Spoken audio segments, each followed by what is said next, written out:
शिवजी के रूप को देखकर मैना का विलाप, पार्वती तथा नारद आदि सभी को फटकारना, शिव के साथ कन्या का विवाह न करने का हठ, विष्णु द्वारा मैना को समझाना।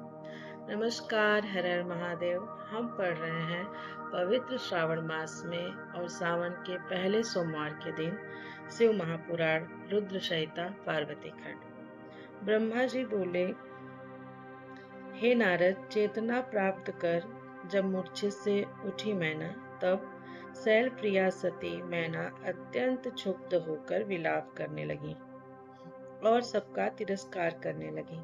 उन्होंने व्याकुल होकर सर्वप्रथम अपने पुत्रों की निंदा की और इसके बाद वे अपने पुत्री को दुर्वचन कहने लगी। मैना बोली, पहले आपने ही कहा था कि यह पार्वती शिव को वरण करेगी। तत्पश्चात हिमवान से कहकर आपने उसे तपस्या के कार्य में लगाया। ये मैना जी नारद से कह रही हैं। उसका तो प्रतिकूल एवं अनर्थकारी परिणाम दिखाई पड़ा, यह सत्य है। हे दुष्ट बुद्धि वाले मुनि, आपने मुझे अधम को सर्वथा धोखा दिया। हे मुने, उसने मुनियों के द्वारा असाध्य परम दुष्कर जो तप किया, उसको यह फल प्राप्त हुआ जो देखने वालों को भी दुख देने वाला है। अब मैं क्या करूं और कहाँ जाऊं? कौन मेरे दुख को दूर करेगा? मेरा कुल आदि नष्ट हो गया, मेरा जीवन भी नष्ट हो गया। वे दिव्य ऋषि कहाँ गए? मैं उनकी दाढ़ी मूछ उखाड़ लूं। जो वशिष्ठ पत्नी तपस्विनी है वह धूर्त यहाँ स्वयं आई थी। मैंने जी बहुत गुस्सा हो गई है। वो धूर्त यहाँ स्वयं आई थी कि इनके अपराध से मेरा सब कुछ नष्ट हो गया। ऐसा कहकर पुत्री की ओर देखकर वे कटु वचन कहने लगी। हे दुष्टे, तुमने मुझे दुख देने वाला कर्म क्यों किया? तुझ दुष्ट ने स्वयं सोना देकर काश ले लिया। चंदन को छोड़कर तुमने अपने शरीर में कीचड़ लेप कर लिया। हंस को उड़ाकर तुमने पिंजड़े में कौवा ग्रहण कर लिया। गंगा जल को दूर छोड़कर तुमने कुएं का जल पी लिया और सूर्य को छोड़कर प्रयत्न पूर्वक जुगनू ग्रहण कर लिया। चावलों का त्याग कर भूसी खा ली और घी को छोड़कर आदर पूर्वक कारंड का तेल पी लिया। सिंह की सेवा छोड़कर तुमने श्रृंगाल की सेवा की और ब्रह्म विद्या का त्याग करके तुमने कुत्सित गाथा सुनी। हे पुत्री, तुमने घर की परम मांगलिक यज्ञ विभूति को छोड़कर अमंगल चिता भस्म को धारण किया।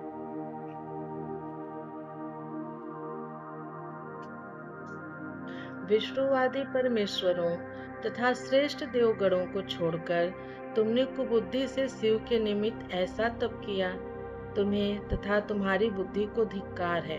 तुम्हारे रूप तथा आचरण को धिक्कार है। तुम्हें उपदेश देने वाले को धिक्कार है और तुम्हारी उन सखियों को भी धिक्कार है। हे पुत्री, जो तुमको जन्म देने वाली है, ऐसे हम दोनों को धिक्कार है। हे नारद, आपकी बुद्धि को धिक्कार है और कुबुद्धि देने वाले सप्त ऋषियों को भी धिक्कार है। कुल को धिक्कार है, तुम्हारी कार्य कुशलता को धिक्कार है। तुमने जो कुछ किया उस सब को धिक्कार है। तुमने घर को नष्ट कर दिया, अब तो मेरा मरण ही है। हे पर्वतराज, मेरे निकट न आए और स्वयं सप्त ऋषिगण भी मुझे अपना मुंह न दिखाएं। सब लोगों ने मिलकर यह क्या किया जिससे मेरा कुल ही नष्ट हो गया? मैं वंध्या क्यों न हुई? मेरा गर्भ क्यों नहीं गिर गया? मैं ही क्यों नहीं मर गई? अथवा मेरी पुत्री ही क्यों नहीं मर गई? आकाश में ले जाकर राक्षसों ने उसे क्यों नहीं खा लिया? आज मैं तुम्हारा सिर काट डालूं। अब मुझे इस शरीर से क्या करना है, किंतु क्या करूं? तुम्हें त्याग कर भी कहाँ जाऊं? हाय, मेरा जीवन ही नष्ट हो गया। ब्रह्मा जी बोले, इस प्रकार कहकर वे मैना मूर्छित हो पृथ्वी पर गिर पड़ी। वे शोक तथा रोष आदि से व्याकुल होने के कारण पति के पास न जा सकी। हे मुनीश्वर, उस समय सारे घर में हाहाकार मच गया। फिर सब देवता बारी बारी से वहां उनके समीप आए। हे देव मुनि, पहले मैं स्वयं ही उनके समीप आया। तब हे ऋषि श्रेष्ठ, मुझे देखकर आप उनसे यह वचन कहने लगे।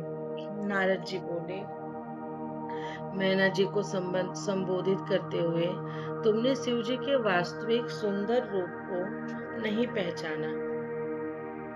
शिव जी ने यह रूप लीला से धारण किया है, यह उनका यथार्थ रूप नहीं है। हे पतिव्रते, इसलिए तुम क्रोध छोड़कर स्वस्थ हो जाओ और हठ छोड़कर कार्य करो तथा पार्वती को शंकर के निमित्त प्रदान करो। ब्रह्मा जी बोले, हे नारद, तब आपका वचन सुनकर मैना ने आपसे यह वाक्य कहा, तुम बड़े दुष्ट एवं अधम हो, उठो और यहाँ से दूर चले जाओ।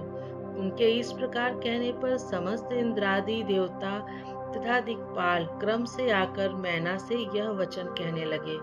देवता बोले, हे मैने, हे पितृकन्या, प्रसन्न होकर तुम हमारी बात सुनो। ये दूसरों को सुख देने वाले साक्षात शिव जी हैं, भक्त वत्सल हैं। इन भगवान शिव ने तुम्हारी पुत्री की अत्यंत कठिन तप देखकर कृपा पूर्वक उसे दर्शन देकर वर प्रदान किया। ब्रह्मा जी बोले, इसके बाद मैना बारंबार बहुत विलाप करके देवताओं से बोली, भयानक रूप वाले शिव को मैं अपनी कन्या नहीं दूंगी। आप सभी देवगण किस लिए प्रपंच में पड़े हैं और इसके श्रेष्ठ रूप को व्यर्थ करने के लिए तत्पर हैं। हे मुनीश्वर, उनके इस प्रकार कहने पर सभी वशिष्ठ आदि सप्तऋषि वहां आकर उनसे यह वचन कहने लगे। सप्तऋषि बोले, हम कार्य सिद्ध करने के लिए आए हैं, जो बात ठीक है उसे हम विपरीत कैसे मान सकते हैं। यह सबसे बड़ा लाभ है जो आपको शंकर जी का दर्शन प्राप्त हुआ और वे दान के पात्र होकर आपके घर आए हैं। ब्रह्मा जी बोले, उनके इस प्रकार कहने पर मैना ने उन मुनियों के वचन को झूठा समझ लिया और वे अज्ञानतावश रुष्ट होकर उन ऋषियों से इस प्रकार कहने लगे। मैना बोली, मैं शस्त्र आदि से उसका वध कर डालूंगी, किंतु शंकर के निमित्त उसे नहीं दूंगी। आप सभी दूर चले जाइए और मेरे पास मत आइएगा। ब्रह्मा जी बोले, इस प्रकार कहकर वे मैना चुप हो गईं और पुनः विलाप करके अत्यंत व्याकुल हो उठी। हे मुनि, उस समय इस समाचार से बड़ा हाहाकार मच गया। तदनंतर अत्यंत व्याकुल होकर हिमालय मैना को समझाने के लिए वहां आए और तत्व की बात कहते हुए प्रेम पूर्वक उनसे कहने लगे। हिमालय बोले, हे प्रिय, आज व्याकुल क्यों हो गई? मेरी बात सुनो। तुम्हारे घर कौन कौन लोग आए हैं? तुम इनकी निंदा क्यों करती हो? तुम शंकर को अच्छी तरह नहीं जानती हो। अनेक रूप और नाम वाले उन शंकर के विकट रूप को देखकर व्याकुल हो गई हो। उन शंकर को मैं जानता हूँ। वे सबका पालन करने वाले, पूज्यों के भी पूज्य और निग्रह तथा अनुग्रह करने वाले हैं। हे प्राण प्रिय, हठ मत करो और दुख का त्याग करो। शीघ्रता से उठो, कार्य करो। तुम मेरी बात मानो। ये शंकर विकट रूप धारण कर द्वार पर जो आए हैं, वे अपनी लीला ही दिखा रहे हैं। हे देवी, पहले हम दोनों ने उनका श्रेष्ठ महात्मा देखकर ही कन्या देना स्वीकार किया था। हे प्रिय, अब उन बात को सत्य रूप से प्रमाणित करो। ब्रह्मा जी बोले, इस प्रकार कहकर उन पर्वतराज हिमालय ने मौन धारण कर लिया। तब यह सुनकर पार्वती की माता मैना हिमालय से कहने लगी। मैना बोली, हे नाथ, मेरी बात सुनिए और आप वैसा ही कीजिए। इस अपनी कन्या पार्वती को पकड़कर कंठ में रस्सी बांधकर निशंक हो नीचे गिरा दीजिए, किंतु मैं शिव को उसे नहीं दूंगी। अथवा हे नाथ, हे पर्वतराज, इस कन्या को ले जाकर दया रहित होकर समुद्र में डुबा दीजिए और इसके बाद सुखी हो जाइए। ऐसा करने से ही सुख मिलेगा। यदि आप भयंकर रूप वाले रुद्र को पुत्री देंगे, तो मैं निश्चित रूप से कहती हूँ कि मैं अपने शरीर का त्याग कर दूंगी। ब्रह्मा जी बोले कि जब मैना हठ पूर्वक यह बात कह रही थी, उसी समय पार्वती स्वयं आ गई और मनोहर वचन कहने लगी। पार्वती बोली, हे माता, आपकी बुद्धि विपरीत तथा अमंगल कारिणी कैसे हो गई? धर्म का अवलंबन करने वाली होने पर भी आप धर्म का त्याग क्यों कर रही हैं? ये रुद्र सबसे श्रेष्ठ, साक्षात ईश्वर, सबको उत्पन्न करने वाले, शंभु, सुंदर रूप वाले, सुख देने वाले तथा सभी श्रुतियों में वर्णित हैं। हे माता, ये ही महेश कल्याण करने वाले सर्व देवों के प्रभु तथा स्वराट हैं। नाना प्रकार के रूप एवं नाम वाले और ब्रह्मा एवं विष्णु आदि से भी सेवित हैं। वे सबके कर्ता, हर्ता, अधिष्ठान, निर्विकारी, त्रिदेवेश, अविनाशी तथा सनातन हैं। इन्हीं के लिए सभी देवगण दास के समान होकर तुम्हारे द्वार पर उत्सव करते हुए आए हैं। अब इससे बढ़कर और क्या सुख होगा। अतः हे माता, प्रयत्न पूर्वक उठिए और अपने जीवन को सफल कीजिए। आप इन शंकर जी के निमित्त मुझे प्रदान कीजिए और अपना गृहस्थाश्रम सफल बनाइए। हे जननी, आज आप मुझे परमेश्वर शंकर के निमित्त प्रदान कीजिए। हे माता, मैं आपसे कह रही हूँ, आप मेरी इस प्रार्थना को स्वीकार कीजिए। यदि आपने मुझे इनको नहीं दिया, तो मैं किसी दूसरे का पति के रूप में वर्ण नहीं करूँगी। परवंचक श्रृंगार सिंह के भाग को किस प्रकार प्राप्त कर सकता है। हे माता, मैंने स्वयं मन, वचन तथा कर्म से शिव जी का वर्ण कर लिया है। अब आप जैसा चाहती हैं वैसा कीजिए। ब्रह्मा जी बोले, पार्वती का यह वचन सुनकर पर्वतराज की प्रिया मैना बहुत विलाप करके अत्यंत क्रुद्ध होकर उनके शरीर को पकड़कर दांतों को कटकटाती हुई व्याकुल तथा रोष युक्त होकर मुक्के तथा केहनियों से पुत्री को मारने लगी। हे तात, तदनंतर वहां पर तुम तथा अन्य जो ऋषि थे, वे मैना के हाथ से पार्वती को छुड़ाकर दूर ले गए। उन सबको वैसा करते देखकर उन्हें बार बार फटकार कर वे मैना उन्हें सुनाती हुई पुनः दुर्वचन कहने लगी। मैना बोली, हाय, इस दुराग्रहशील पार्वती का अब मैं क्या करूं। अब निश्चय ही या तो इसे तीव्र विष दे दूंगी या कुएं में डाल दूंगी, अथवा अस्त्र शस्त्रों से काट कर इस काली के टुकड़े टुकड़े कर डालूंगी, अथवा अपनी पुत्री इस पार्वती को समुद्र में डुबो दूंगी, अथवा मैं शीघ्र ही निश्चित स्वयं अपना शरीर त्याग दूंगी, किंतु विकट रूपधारी शिव को अपनी कन्या दुर्गा नहीं दूंगी। इस दुष्टा ने यह कैसा विकराल वर पाया है। ऐसा करके इसने मेरा गिरिजा का तथा स्कूल का उपहास करा गिरिराज का तथा स्कूल का उपहास करा दिया। इस शंकर के न माता है, न पिता है, न भाई है, न गोत्र में उत्पन्न बंधु है, न तो इसका सुंदर रूप है, न तो इसमें चतुराई ही है, न इसके पास घर है, न वस्त्र है, न अलंकार है, इसका कोई सहायक भी नहीं है, इसका वाहन भी अच्छा नहीं है, इसकी वय भी विवाह योग्य नहीं है, इसके पास धन भी नहीं है, न इसमें पवित्रता है, न विद्या है, इसका कष्टदायक कैसा शरीर है। फिर इसका क्या देखकर मैं इसे अपनी सुमंगली पुत्री प्रदान करूं। ब्रह्मा जी बोले, इस प्रकार बहुत विलाप करके दुख तथा शोक से व्याप्त होकर वे मैना जोर जोर से रोने लगी। उसके बाद मैं शीघ्रता से आकर उस मैना के ज्ञान का हरण करने वाले श्रेष्ठ तथा परम शिव तत्व का वर्णन करने लगा।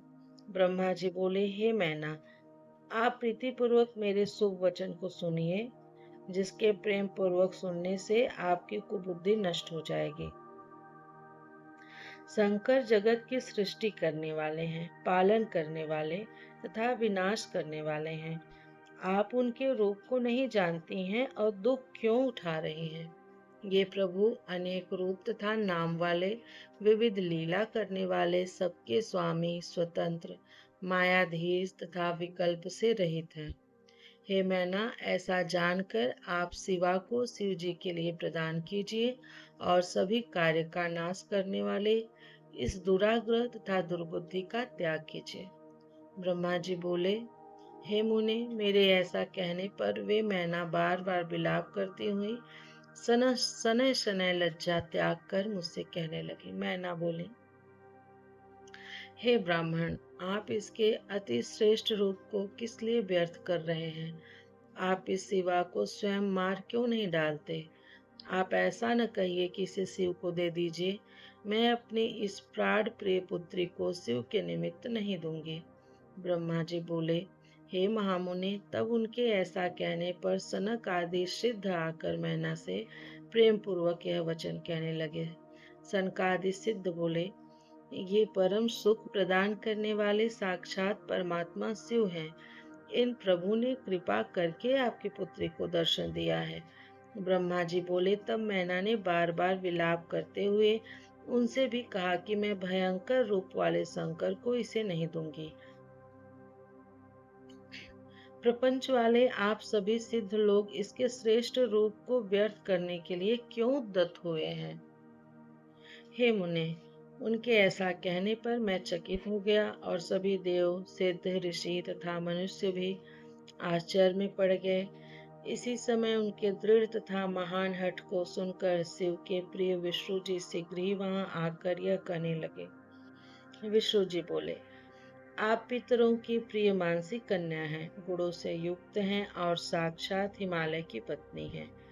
आपका अत्यंत पवित्र ब्रह्म कुल है, वैसे ही आपके सहायक भी हैं। इसलिए आप लोक में धन्य हैं। मैं विशेष क्या कहूँ, आप धर्म की आधारभूत हैं, तो आप धर्म का त्याग क्यों कर रही हैं? भला आप ही विचार करें कि सभी देवता, ऋषि, ब्रह्मा जी तथा मैं विरुद्ध क्यों बोलेंगे? आप शिव जी को नहीं जानती हैं। वे निर्गुण, सगुण, कुरूप, स्वरूप, सज्जनों को शरण देने वाले तथा सभी के सेव्य हैं। उन्होंने ही मूल प्रकृति ईश्वरी देवी का निर्माण किया और उस समय उनके बगल में उन्होंने पुरुषोत्तम की भी रचना की। तदनंतर उन दोनों से मैं तथा ब्रह्मा अपने गुण तथा रूप के अनुसार उत्पन्न हुए हैं, किंतु वे रुद्र स्वयं अवतरित होकर लोक का हित करते हैं। वेद, देवता तथा जो कुछ अस्थावर जंगम रूप जगत दिखाई देता है, वह सब शिव जी से ही उत्पन्न हुआ है। उनके स्वरूप का वर्णन किसने किया है और उसे कौन जान सकता है? मैं तथा ब्रह्मा जी भी उनका अंत न पा सके। ब्रह्मा से लेकर दृढ़ पर्यंत जो कुछ जगत दिखाई देता है, उस सब को शिव समझिए। इसमें संदेह नहीं करना चाहिए। अपनी लीला से इस प्रकार के सुंदर रूप से अवतीर्ण हुए वे शिव पार्वती के तप के प्रभाव से ही आपके द्वार पर आए हैं। इसलिए हे हिमालय पत्नी, आप दुख का त्याग कीजिए और शिव जी का भजन कीजिए। ऐसा करने से आपको महान आनंद प्राप्त होगा और क्लेश नष्ट हो जाएगा। ब्रह्मा जी बोले, इस प्रकार समझाने पर उन मैना का विष्णु प्रबोधित मन कुछ कोमल हो गया, किंतु उस समय शिव की माया से विमोहित मैना ने हठ का परित्याग नहीं किया और शिव को कन्या देना स्वीकार नहीं किया।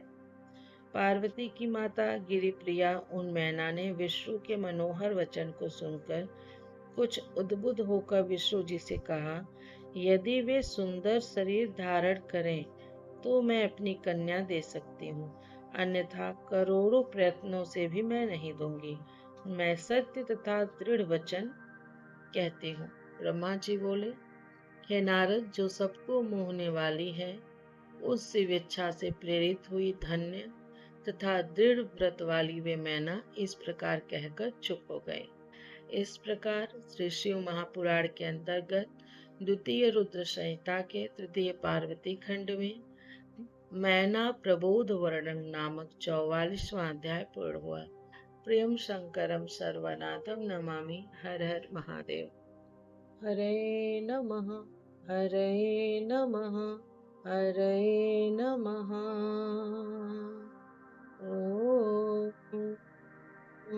नमः पार्वती पतये हर हर महादेव। मिलती हूँ आप लोगों से शिव महापुराण रुद्र संहिता पार्वती खंड के अगले अध्याय में।